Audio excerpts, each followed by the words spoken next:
Budgeting with Mommy Chris. Diba? At saka dito sa vlog na to, matutupad ng aking pangarap bilang isang kahera. Hi everyone! This is Mommy Chris. I am so happy na nandito na naman tayo magkakasama na naman sa isa na namang vlog for today kasi alam nyo ba, tayo po ay magbabudget magkakasama. Yes! This is a brand new series dito sa ating channel. And of course, kung meron kayo naiisip na creative name para dito sa ating bagong series, why don't you leave it as a comment down sa description box sa baba. But for now, siguro tawagin na lang natin to na Budgeting with Mommy Chris. Diba? At saka dito sa vlog na to, matutupad ng aking pangarap bilang isang kahera. Kasi si Mommy Chris bumili po ng cash box organizer sa Lazada. Ito siya! Yan, mamaya makikita natin siya in action. Actually, gusto ko nga yung legit na cash register talaga. yung may lumalabas na drawer. Tapos, chiching! Gano'n. Kasi sabi naman ng asawa ko, anin ko naman daw yun. Wala naman kaming grocery dito. So, mas magagamit ko to sa pang-araw-araw. Ayan, ilalagay ko na lang yung mga links ng mga products na magugustuhan ninyo or ma-feature ko doon sa description box sa baba. So, dahil ito yung unang episode, isi-share ko muna yung pinakamahabang disclaimer na nagawa ko sa buong buhay ko na nandito ngayon sa aking iPad. Pero sa mga susunod na series, ilalagay ko na lang to as text or ipa-flash ko na lang sa screen na. Okay, so sa ating pa-disclaimer, ladies and gentlemen, yung mga mabibigay ko na sitwasyon ay hypothetical lamang. Okay, so kung ako po ay may bibigay na aking mga sarcastic comments, ito ay para sa aking sarili, putting myself in those situations. Okay? So dahil nga halimbawa lamang yung mga sitwasyon na mapag-uusapan natin, pwede mong sundan, pwede mong gayahin, pwede mong i-adjust, or pwede mong i-tweak para mag-fit doon sa lifestyle at sa kung ano yung sitwasyon mo ngayon. Or you can just simply watch the video and share your 2 cents respectfully doon sa comment section sa baba. So, yung mga opinion at saka yung mga life lessons na matuturo ko po sa inyo, yan po ay base sa aking experience, sa mga pagkakamali ko in the past na sana wag nyo nang magawa para hindi kayo magkamali. Matuto na lang kayo sa pagkakamali ni Mommy Chris. So, halimbawa lang ha, yung mga opinion na mapag-uusapan natin dito ay akmang-akma sa sitwasyon na kung nasan ka ngayon. Please, wag ka ma-offend, hindi kita iniinsulto, don't take it personal kasi hindi ko naman talaga kayo kilala isa-isa, okay? So, sabi ko nga, hypothetical lang yung mga sitwasyon na mapag-uusapan natin. Just remember, we are here to educate, to share our thoughts respectfully doon sa comment section below.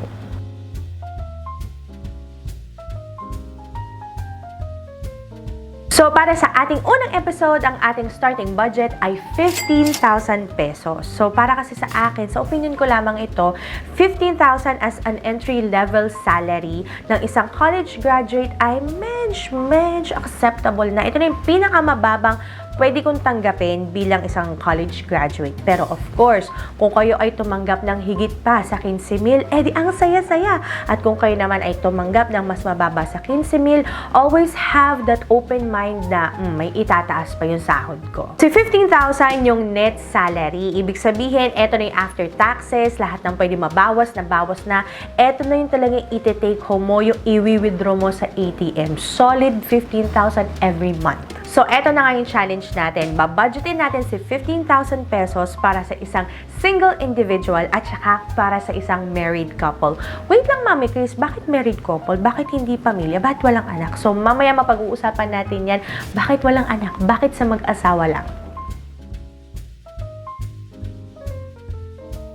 Una sa lahat, determine whether you believe in God or not. Wait lang, alam ko may magre-react. Di ba budgeting video to, Mommy Chris? Bakit biglang may religion na topic? Kasi ganito yan, kaming mag-asawa ay naniniwala at sumusunod sa kautosan ng pababayad ng ikapu o yung tinatawag na tithing.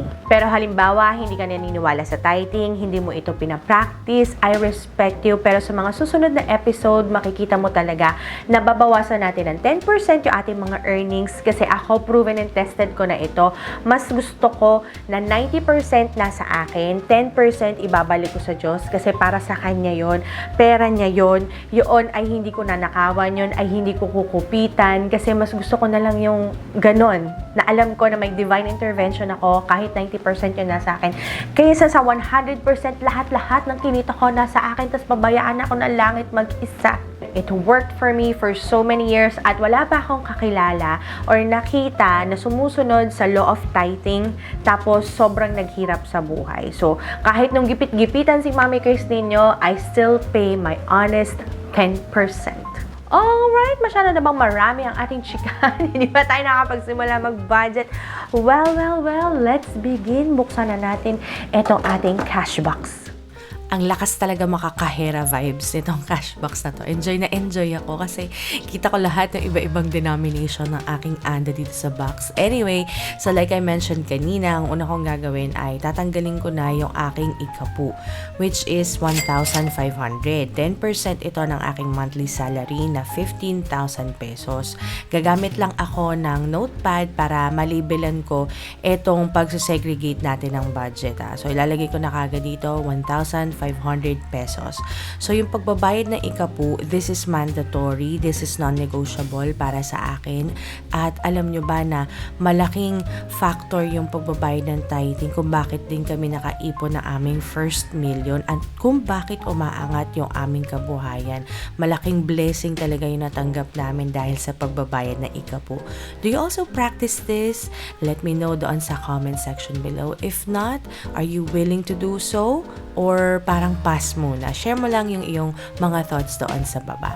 So ngayon na tayo po ay may spiritual insurance na, I have to make sure na makakapasok naman ako everyday sa aking trabaho para sumahod ako kada buwan. So kailangan ko malaman kung ano ba yung sakto, sapat, hindi naman kapos na kapos, pero mabibili ko yung kailangan kong bilhin, makakarating ako sa kailangan kong puntahan sa trabaho. So, eto yung aking daily baon. So, para sa aking daily baon, feeling ko, sakto na yung 150 pesos. 50 pesos para sa pamasahe, tapos 100 pesos para sa pangkain or iba pang kailangan kong bilhin habang ako ay nasa aking trabaho. So, isusulat ko lang ulit ito dito sa ating notepad para sa aking daily baon. Kayo po ay nagtatrabaho or kung kayo po ay work from home, may daily baon pa ba kayo? Magkano yung inyong pabaon sa inyong sarili? So, niligay ko dito 20 working days pala ha. Parang ano lang yun, on an average, 20 working days. So, that's almost 3,000 pesos. Kukuha na ako ng 20 pieces ng 100 pesos na denomination kasi mas madaling mag-budget pag ganito yung parang nabariyahan mo na kaysa magsisimula tayo sa buo, lalong-lalo na pag pang-allowance, diba? Baka kasi ma-over budget tayo. Kayo ba, nag-aalat ba kayo ng specific budget for daily allowance or pang-weekly allowance kayo kasi hindi naman pare-pareho yung gastos nyo everyday? Share nyo naman yung experience nyo dun sa baba. So, eto ay ang aking daily baon. O, diba? Ang sarap-sarap tingnan kasi ang dami pa niya. Pero pag unti-unti na nauubos ang araw, nauubos na din ang aking baon. So, etong category na to, pwede mo itong tipirin or pwede mo itong mapagkasya pero wag o-over budget sa 3,000 pesos kasi nakakaloka, no? Maaapektuhan yung ibang bagay doon sa mga overhead expenses natin. Okay, so ayan. Ngayon na alam ko na hindi ako makakapag-absent, makakapasok ako kasi meron akong daily baon, I have to figure out kung paano naman ako kakain pag uwi ko sa bahay. So, syempre, kailangan may pang-grocery si Mommy Chris. Oo.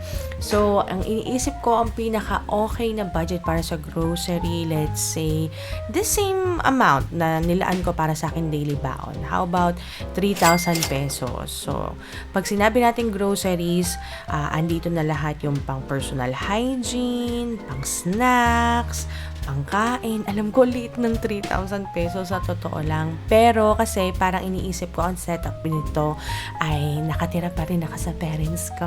So, marami pa rin pagkain sa bahay. Pero syempre, it's a totally different story if I'm living alone or naka-rent ako or naka-dormitory ako, o diba? So, ngayon naman, ang susunod ay pang phone bills. So, medyo controversial itong category na to kasi para sa iba, ito ay luho at ito ay hindi naman mandatory. Pero para sa akin, sa panahon natin ngayon, if you invest on a good phone, yung good phone na yun, minsan parang hindi na lang siya pamorma. Parang minsan, it's another way that you can earn an extra income. O, diba? Pwede mong pang TikTok, pwede mong pang business, ayan. So, 500 lang ang ilalaan ko dyan, whether I'm prepaid or postpaid yung account ng aking phone. So, next, ang gagawin ko naman ngayon ay, dahil naman na sumasahod na ako, no, mahiya naman siguro ako sa aking mga magulang na lahat na lang libre, nakikikain na ako, nakikitira ako, lahat libre. Sumagot naman ako ng kahit isang bill sa bahay, at yun ang internet. So, yun ang aking i-volunteer sa aking mga magulang. Sagot ko na po yung internet. Total, ako naman, feeling ko naman bilang single, ako yung mas gagamit ng internet sa bahay. So, maghahanap ako ng internet plan na sakto lang para sa 1,000. At yung internet din kasi, para sa iba, no, parang luho lang din to, you can live without it. Pero in this day and age, parang parang necessity na rin talaga na magkaroon ng internet. So, kung mapapansin nyo, eto na lahat yung ating mga overhead expenses na kailangan. That is 9,000 pesos. And we have another organizer dito, yung lighter gray. Dito ko ilalagay yung paghahati-hati ng natitirang 6,000 pesos. Oo, yung 6,000 pesos, hindi yan pang add to cart, hindi yan pang Lazada. Huwag mo munang sunugin yung unang sahod mo. Hindi totoo yun. Oo. Kasi parang tayo, nung first time tayong nakahawak ng sahod, parang gusto kagad natin, no? Na ipang celebrate, ipang libre. Huwag muna. Saka namang libre pag nakaluwag-luwag na. So, ganito ko hahatiin yung 6,000 pesos. Magsa-start muna ako sa tinatawag kong liquid savings. Oo. Ito yung amount na didiretso sa aking bangko. So, kapag sinabi kong liquid savings, ito yung meron akong easy access na pera. So, 1,500 ang ating ilaan para sa aking liquid savings. At ito ay ilalagay ko na dito sa lighter gray na envelope or organizer. Ayan, dito ko na siya ilalagay sa mas maliit na espasyo kasi kailangan ko yung mas malaki mamaya. So, may natitira pa tayong pera. O, hindi pa yan pang add to cart. Mamaya, bibigyan kita ng budget pang add to cart. So, ang susunod natin gagawin ay iipunin naman natin ngayon yung ating pang-emergency fund. Oo, kailangan mo yun. Kahit nakatira ka pa ngayon sa parents mo, kahit wala ka masyadong sinasagot na mga bills, kahit wala ka pang dependent, kailangan mo ng emergency fund kasi nakadepende sa'yo yung sarili mo. Tandaan mo yan. Kailangan natin maging self-reliant. So, yung emergency fund na ilalagay ko dito sa akin envelope, kukotahan ko yung sarili ko. Kailangan 3 to 6 months worth ng aking sahod. So, kung ang sahod ko ay 15,000 times 3 to 6 months. So, 45,000 pesos divided by 1,500 para mabuno ko yung 3 months worth ng emergency fund. Kailangan tumakbo muna ang 30 months. 30 months ako mag-iipon. I-divide natin sa 12 para mas malinaw. Ayan. Kailangan ko magstay sa trabaho ng 2.5 years para maipon ko yung aking 3 months worth na emergency fund. Oh, not bad. Kahit papaano maganda yung meron na akong job experience kung sakali man magkaroon ng emergency, I need to resign, or kung hindi man para sa resignation, para sa ibang bagay o di pa na emergency ang category. Anyway, ang dami na natin na pag-chikahan tungkol sa emergency fund. Eto, maglalaan naman ako ngayon ng 1,500 pesos para sa life insurance. Again, your future self will thank you for this. Oo, ito yung isa sa mga mistakes ko noon, nung una ako sumasahod. Kasi unang sahod ko talagang waldas, sunog kagad. Hindi ako naghanda para sa future. Ay, naka. So, sana mas napaaga-aga yung aking first million kung nagbayad ako ng life insurance before. So, ngayon naman, alam ko, napanood niyo yung aking previous vlog patungkol sa Pag-ibig MP2 Savings Program. Kailangan natin ng other streams of income. Dapat may passive income tayo at ito yung isa sa mga pinaka magagandang paraan para magkaroon ng passive income. Maglalaan ako ng 500 pesos kasi as low as 500 pesos, pwede nang mag-enroll sa Pag-ibig MP2 Savings Program. So, ito ay ilalagay ko na lang dito. If you haven't haven't watched that vlog, please do so. Ilalagay ko dun sa I button or sa description box sa baba. At alam ko, tatanungin nyo na, Mami Chris, malapit na ang sale. Paano yan? May gusto akong bilhin. Well. Sa ating pagbabudget, Mami Chris figured out na mukhang may pang-adtokar tayo yung natitira at nag-iisang-isang libo ang ating magiging extra. So, etong extra na to, para sa iyo ito. Para sa kung ano man ang gusto mong bilhin.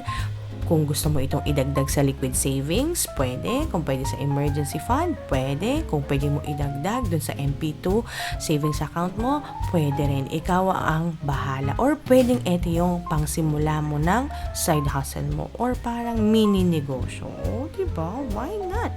So, sa ganyang paraan ko, iba-budget ang aking 15,000 pesos na monthly salary kung ako po ay single at nakatira pa rin sa aking parents. Yes, of course. So, kayo, paano nyo ba iba-budget ang 15,000? Or kung 15,000 ang inyong monthly salary currently, paano nyo ito binabudget knowing na kayo ay single pa at wala pa kayong masyadong dependent? If you can break it down dun sa comment section, mas maganda para kahit papaano, ma-enlighten din ako kasi syempre, hindi naman ako single ngayon, kaya hindi ko na alam kung anong needs ng single. Marami nang dependent kay Mami Chris. Kaya maganda na ma-update din ako kung paano kayo mag-budget.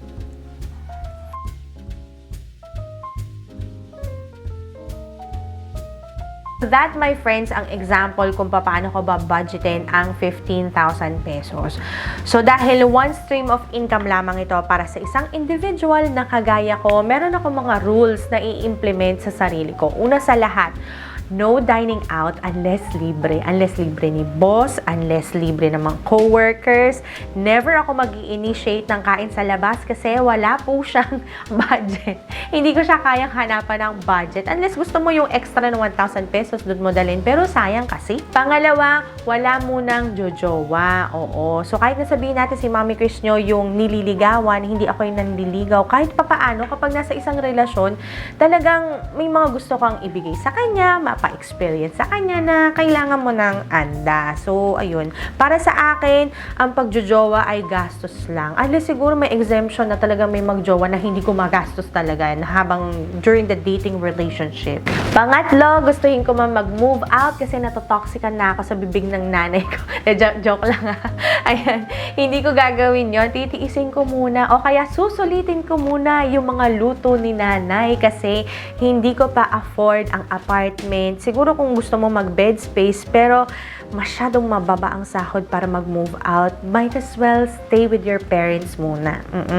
Pang-apat, wala akong karapatang mag-loan para bumili ng kung ano-ano kasi wala tayong pambabayad sa loan. Oo. Unless siguro yung loan na kukunin ko ay sure bet kikita. Siguro mga 99% sure na kikita. Ayun, maglo-loan ako. Pero malamang wala akong karapatang mag-loan pa kasi mababa pa yun sahod ko. So, personally, yung 15,000 masyado siyang maliit para sa isang simpleng buhay na gusto ko. Ang definition ko ng simpleng buhay, yung nakakain ko yung gusto ko, nakakakain ako kung saan ko gusto, nabibili ko kung ano yung gusto ko, pero hindi naman yung maluho, yung parang may kalayaan akong pumili kung saan ko gustong gawin yung mga bagay na gusto kong gawin. So, ayun, medyo mababa pa rin 15,000, no? Akala ko nung una, parang sakto-sakto siya kung single ka. So, importante dito na maintindihan natin na kailangan merong other streams of income. Oo, maliban pa doon, kung malapit yung trabaho mo doon sa tinutuluyan mong bahay or sa bahay ng parents mo, di bongga, kakampi mo ang oras. Oo, i-compute natin. Where's my cellphone? Wait. Teka lang. So, halimbawa, no, kung malapit yung iyong pinagtatrabahuhan, let's say 9 to 10 hours, kasama na yung biyahe, kasama na yung meeting and all that, i-ano na lang natin, i-round off, 10 hours. So, kung may 24 hours sa isang araw, minus 10 hours for work, minus 8 hours for sleep, meron ka pang 6 hours. So, depende sa'yo kung anong gagawin mo dito sa 6 na oras na extra. Pwedeng 2 oras dito para sa sarili mo, for self-care. Pwedeng yung 4 hours dito, mag-side hustle ka. Nung ako po ay empleyado, super duper hate ko yung mga pre-OT at saka yung OT na hindi bayad. Or minsan kahit nga bayad, I prefer to do my side hustle kaysa mag-overtime. Ayoko talaga ng overtime. Kaya minsan hindi ko maintindihan talaga bakit yung mga pamiting na pagkahaba-haba ginagawa sa labas ng oras ng trabaho. Bakit hindi nagawin sa loob ng oras ng trabaho? Anyway, yun yung mga hugot ni Mami Chris. So parang feeling ko, may idea na kayo kung anong klaseng empleyado ako. Kung magkano yung sinasahod mo sa akin, susuklian ko yun ng sapat na pagtatrabaho. Pero don't expect na ang sahod ko 15,000 tapos ang gusto mo ipagawa sa akin worth 30,000 pesos.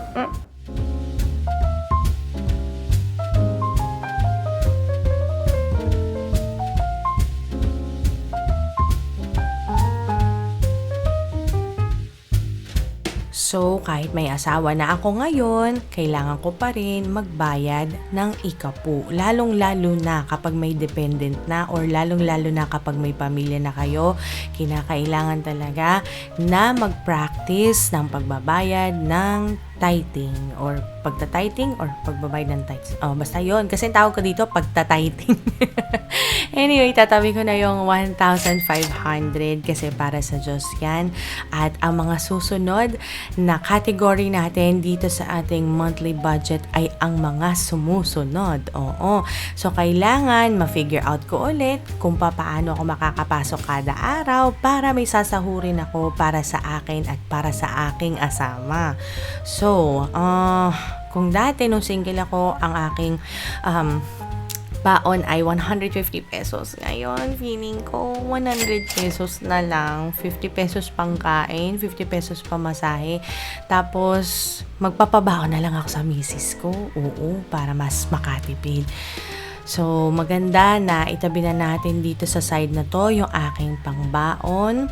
And talagang kapag ikaw ay nag-asawa na, matututo ka talagang mamaluktot kasi may mga bagay na kailangan mo i-adjust knowing na meron na nakasandig sa'yo. So, halimbawa lang to ha. Kunwari, ako yung lalaki, ako yung provider. Halimbawa lang. Okay, so I have a full-time housewife at home. So, kailangan meron akong pagtitipid na pinapractice sa aking sahod. So, yung iba, diretso nilang binibigay yung sahod nila sa kanilang mga misis, pero ako muna yung magbabudget ng aking sahod. Kasi yung aking misis ay full-time housewife. Pero hindi ibig sabihin na full-time housewife yung misis ko na wala siyang ginagawa, nakatunganga lang siya, nag-Netflix lang siya sa bahay. Hindi. Of course, may sakripisyo din yung pagiging full-time housewife. Alam ko na gustong magtrabaho ng aking asawa, pero pinili niya at pinili naming dalawa, lalong-lalo na ako kasi ako yung may say, ako yung provider. Pinili niya na maging full-time housewife. Okay, so tatabi ko na muna yung aking daily baon para wala talaga tayong chance mag-absent. Minsan kasi, hirap kapag hindi mo tinatabi ito eh. You end up na mangungutang ka ng pambaon eh, no? Mahirap naman yung gano'n. Maganda yung self-reliant tayo. So, kailangan talaga magplano at maging handa. Alright. So, kagaya na ng sabi ko kanina, meron akong misis na nag-iintay sa akin sa aming bahay. Pero syempre, knowing na she's also working hard, kahit nasa bahay siya, bibigyan ko ng allowance yung misis ko. Kayo ba, nagbibigay ba kayo ng allowance sa mga full-time housewives ninyo? Or kung kayo ay full-time housewife, kayo ba ay binibigyan ng allowance ng inyong mga mister? Let me know sa comments below. Pero ako, gusto kong bigyan ng 2,000 pesos. I-equaling ko yung kung magkano yung baon ko everyday, ganun din yung ibibigay ko para sa wife ko. So, hoping and praying na yung wife ko hindi lang ito gagamitin lahat para magpaganda, para mag-Shopee, para bumili ng bagong damit. Sana ipunin niya rin ito para kahit papaano kung may maisip siyang negosyo, pwede niyang gamitin ito. Pero ito ay pera na para sa kanya. Okay. So, itatabi ko na ito dito sa aking envelope. Ayan.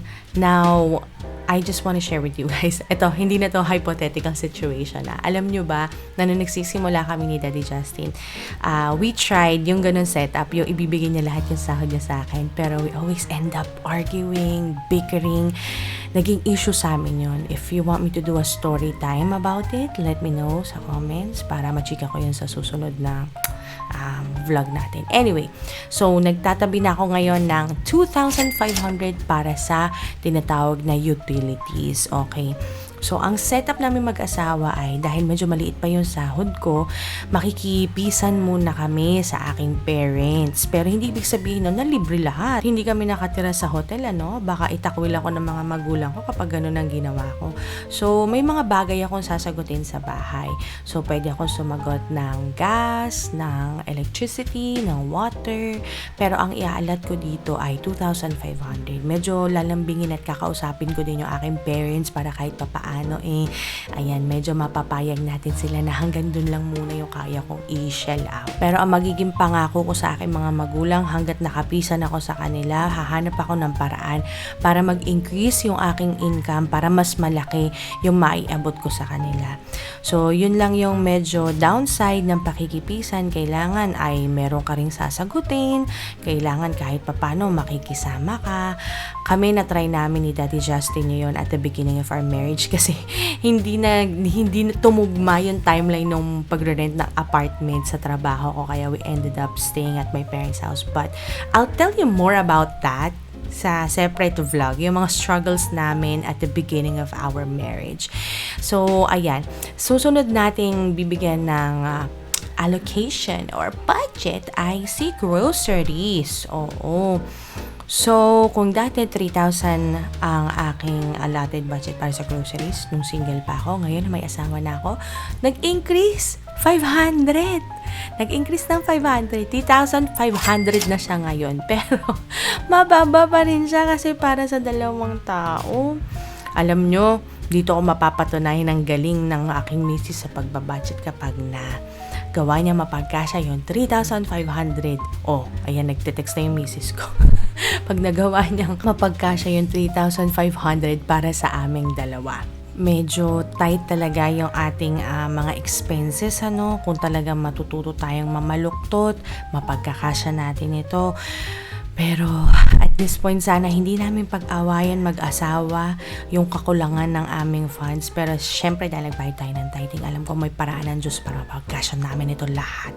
Okay, next na expense natin ay ang phone bill. So itong phone bills na to para sa aming mag-asawa. Kagaya nung single ako, maglalaan pa rin ako ng hanggang 500 pesos lang. So ito pwedeng hindi tayo mabot ng 500, pwedeng may sukli dito, pero hanggang dun lang, 500 pesos lang yung pwede kong ilaan para sa phone bills. Kasi ako naniniwala na it's not only a way of communication, pwede rin itong paraan para maging, alam niyo yun, second stream of income.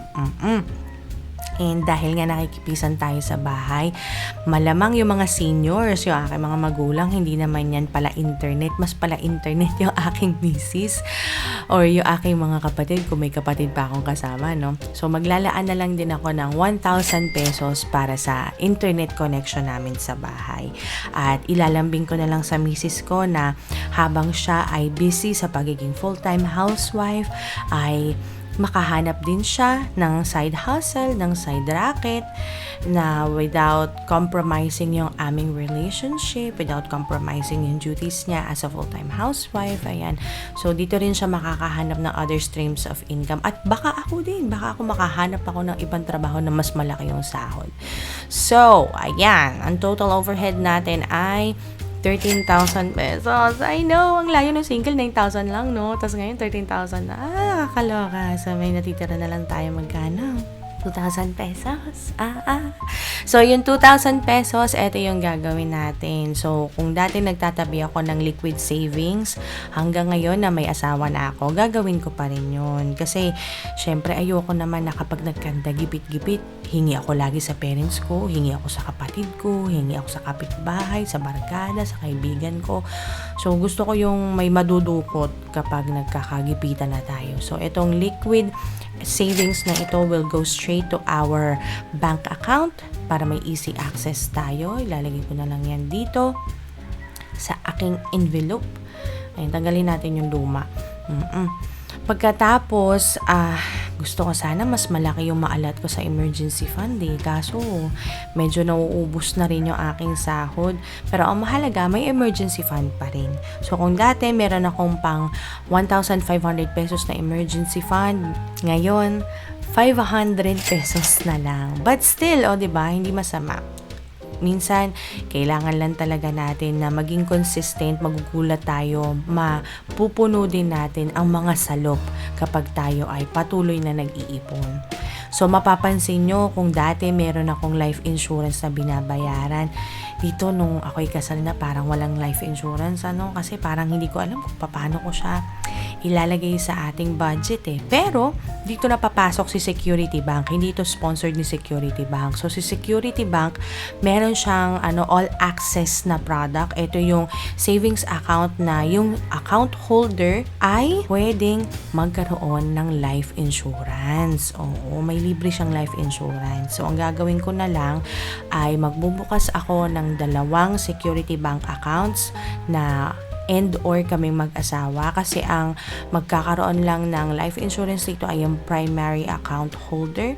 So, isa para sa akin, isa para sa akin misis. Kapag afford na namin na kumuha ng life insurance para sa isa't isa, gagawin natin yan in the future. But for now, I think magsisettle muna ako sa Security Bank. Kahit na meron tayong liquid savings, kahit na may emergency fund tayo, huwag nating kalimutan na ipagpatuloy ang paghuhulog sa MP2 savings program ni Pag-ibig. Oo, kasi in just 5 years, lahat ng naipon ko, pwede siyang kumita. Oo, mga 4 to 7%. Depende. Pero parang roughly around 4 to 7% increase. Oh, di ba? Malaking bagay din yun kapag compounded interest. So, ayan mga kapatid, ganyan ko po babudgetin ang 15,000 kung ako po ay may asawa na. Grabe! Sobrang kapos. Sobrang as in, ang higpit. Ang higpit ng pagkakatali na sinturon. So, eto po yung example ng budget na gagawin ko kung ako ay married at meron po akong isang dependent, which is my wife. Halimbawa, ako po yung lalaki at ako yung nagpo-provide, which is yun yung traditional na setup, diba? So, eto yung mga rules naman na ibibigay ko sa aking sarili. Una sa lahat, hindi muna ako magsusustento kahit kanino. So, I make sure na wala po akong anak sa labas. So, dapat din na unawaan ng mga kapatid ko na ako po ay kasal na ang priority ko ngayon ay yung aking asawa na. At saka wala akong karapatang mag-GF. Wala tayong karapatang mambabae. Ang lit-lit na sahod natin. Actually, kahit naman milyon-milyon pa ang sahod, walang karapatang mambabae. Oo, kung may asawa ka na. Pangatlo, wala rin akong karapatang magbisyo. Siguro kung ehersisyo ang bisyo, why not? Wala tayong pagkukuhanan ng budget kung magbibisyo pa. Oo. Tapos, eto, sadly, gustuhin ko man na bumukod kami mag-asawa, parang hindi pa afford ng aking sahod na mag-rent. So, makikipisan muna ako either sa parents ng aking wife or sa parents ko kung saan ako nakatira. Doon muna kami sa kwarto ko. Oo. Tapos, eto pa. Siyempre, dahil may asawa na nga, diba, nakakahiya naman na wala akong iabot sa aking family. Pero, yun nga, sana naunawaan din ng parents ko na dahil nagsisimula pa lang kami, wala muna akong masyadong masasagot. Mag-aabot siguro ko paminsan-minsan, pero ayun, gagawa natin ang paraan para mas madagdagan yung ating monthly income. At saka, wala akong budget pang anak, pampa-ospital para sa aking asawa. Lalong-lalo na, wala rin akong budget magpaaral. Oo, no? Grabe. So, ngayon natin nare-realize na kapag 15,000 pesos, tapos isa lang yung stream of income mo, napakababa, ang hirap. Ngayon ko naiintindihan na it's either, para kang nasa crossroads, it's either you find ways to increase your income or else mababaon ka sa utang kasi kakapusing ka talaga.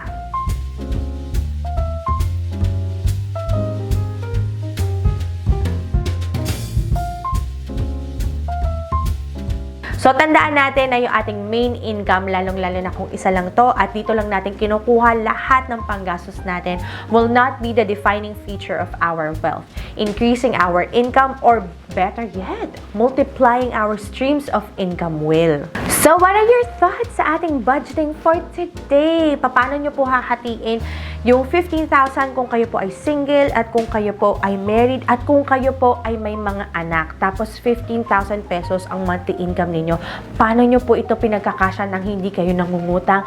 Educate Mommy Chris, share your thoughts para matutunan din na ating mga viewers doon sa comment section sa baba. Thank you so much guys for watching this video. Sana na-enjoy ninyo and I want you guys to vote sa susunod na episode. Gusto nyo bang budgetin natin ay 20,000 or 25,000 sa susunod na episode? Let me know doon sa baba. I'll see you next time. Bye!